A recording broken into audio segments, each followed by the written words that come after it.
আমি একজন সৌদি প্রবাসীর বউ। সারাদিন সংসারে কাজ করে রাতে স্বামীর সাথে কথা বলি।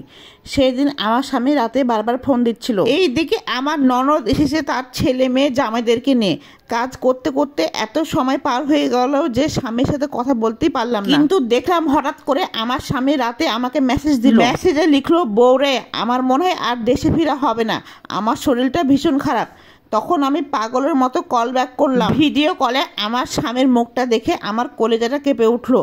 আমার স্বামীর নাক দিয়ে রক্ত পড়তেছে ফোটায় ফোটায়। আমার স্বামীর কষ্টের টাকায় দেশে এত আয়োজন, আর আমার স্বামীর একই হাল হয়েছে। তখন আমি চিৎকার করে বললাম, তোমার নাকে কি হয়েছে? তোমার নাক দিয়ে রক্ত পড়তেছে কেন? সে শুধু বলল, আমাকে বিল্ডিং এর কাজ করতে গিয়ে ওপর থেকে নিচে পড়ে গিয়েছি, কেউ দেখেনি, কেউ খোঁজও নেয়। জ্ঞান ফিরে দেখি আমি ইটের ওপর পড়ে আছি। আমার কোমরে ও বুকের পাঁজরে তীব্র ব্যথা। মতে কয়েকজনকে ডেকে তারা এখন আমাকে হাসপাতালে নিয়ে আসছে। আমার সারা শরীরের প্রচন্ড ব্যথা, বুকের পাঁজরের 4টা ডিস্ক ভেঙে গিয়েছে। অনেক টাকা লাগবে আমার চিকিৎসায়। এখন তো মাসের শেষ, কিছুদিন আগে তোমাদের কাছে সব টাকা পাঠিয়ে দিয়েছি। আমার এখন অনেক টাকার প্রয়োজন। তখন আমি কাঁদতে কাঁদতে বললাম, আগে তোমার চিকিৎসা করাও। আমার যাবতীয় সোনা দানা বিক্রি করে হলেও আমি তোমাকে চিকিৎসা করে সুস্থ করিয়ে তুলবো। আমার কান্নায় বাড়ির সবাই আমার কাছে চলে আসে। তখন আমি কাঁদতে কাঁদতে হাত জোর করে বলি, আমাকে তারা যেন একটু হলেও সাহায্য করে।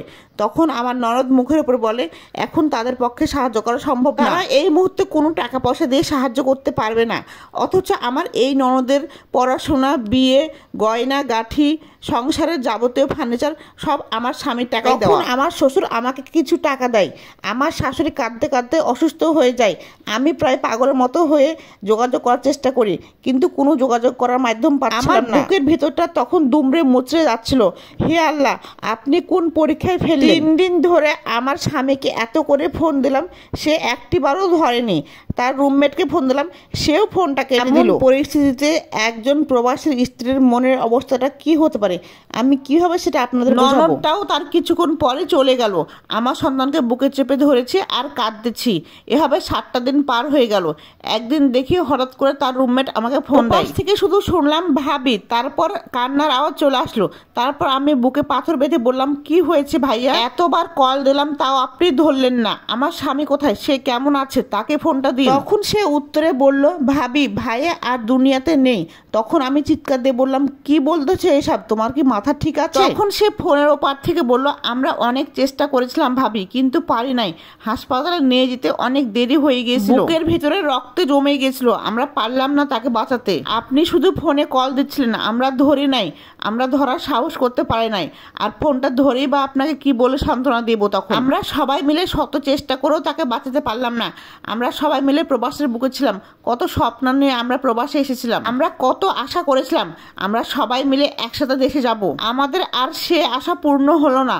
কিন্তু ভাইয়া, মৃত্যুর আগে আপনার জন্য একটা সোনার হার আর বাচ্চার জন্য কিছু টাকা তিল তিল করে জমে রেখে গেছে। দেশে লাশ পাঠানোর ব্যবস্থা চলতেছে।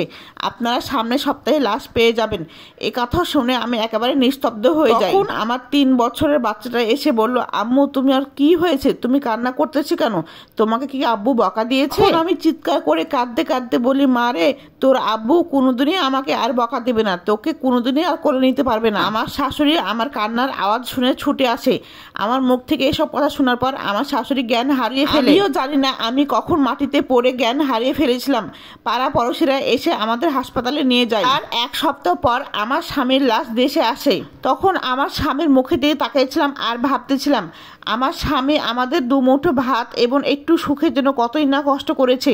শেষমেশে তার জীবনটাও দিয়ে দিল। এই গল্পটি একজন প্রবাসী ভাইয়ের স্ত্রীর। গল্পটি ভালো লাগলে লাইক, কমেন্ট, শেয়ার করে পাশে থাকবেন। ধন্যবাদ সবাইকে। আসসালামু আলাইকুম।